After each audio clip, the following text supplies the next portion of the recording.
ফ্যাসিবাদী যারা করবে, যেই দলই হোক, যেই মানুষই হোক, ফ্যাসিবাদ যতবার বাংলাদেশে আসবে জনগণ ওইভাবেই তাদের প্রতিহত করবে, ধ্বংস হয়ে যাবে। আর পাবলিক টয়লেট হলে সবচেয়ে ভালো হয়। এই দেশের মাটিতে আওয়ামী লীগ থাকবে না, এই দেশ থেকে ফ্যাসিজমকে উচ্ছেদ করতে হবে এবং এটা একটা প্রতীক হয়ে থাকবে যে ভবিষ্যতেও যারা এরকম করতে যাবে তাদেরও পরিণতি একই রকম হবে, শেখ হাসিনার মতোই হবে।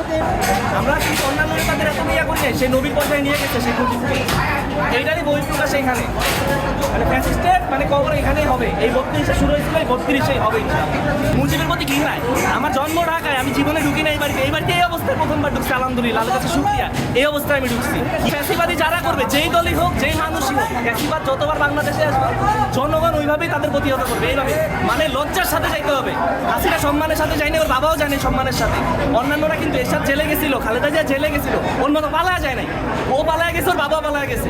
যেখানে তার নেত্রী পালায় গেছে, তার নেত্রীর কোনো অস্তিত্ব নাই, সেখানে তারা কোন আশা, কোন ভরসা নিয়ে আসলে এইসব স্বপ্ন দেখে, এটা আসলে আমার কাছে জানা নেই। এটা আসলে সম্পূর্ণ আমার কাছে হাস্যকর মনে হয় এবং তার দলের নেতাকর্মীদেরকে আসলে মনে হয় বিপদে ঠেলে দেওয়ার মতো, এছাড়া আর কিছুই না। ও এখানে লাইভে আসবে, আমরা এদিকে ওকে একটা ব্যাকফায়ার করে দিতেছি। এটা জাস্ট ওর রিপ্লাই ছিল যে আমরাও পারি, তুমি ওই সাইডে গইসে পারলে আমরা এখানে করতে পারি, যার কারণে আমাদের এখানে প্ল্যান যে আমরা ওর ঘরবাড়ি যা আছে সব কিছু ভেঙে ফেলবো। ও মুনাফিক, ও কথা দিয়ে কথা না রাখতে পারে, আমরা কথা দিয়ে কথা রাখি। আমরা বাঙালি মুসলমান, আমরা কথা দিয়ে কথা রাখি। ও আসুক বা না আসুক, আমরা এটা করবো। এটা 5ই আগস্ট এটা হচ্ছে করে ফেলা দরকার ছিল, ডেমোলিশ করে ফেলা দরকার ছিল, আমাদের দেরি হয়েছে, এটা আরো আগে করা দরকার ছিল।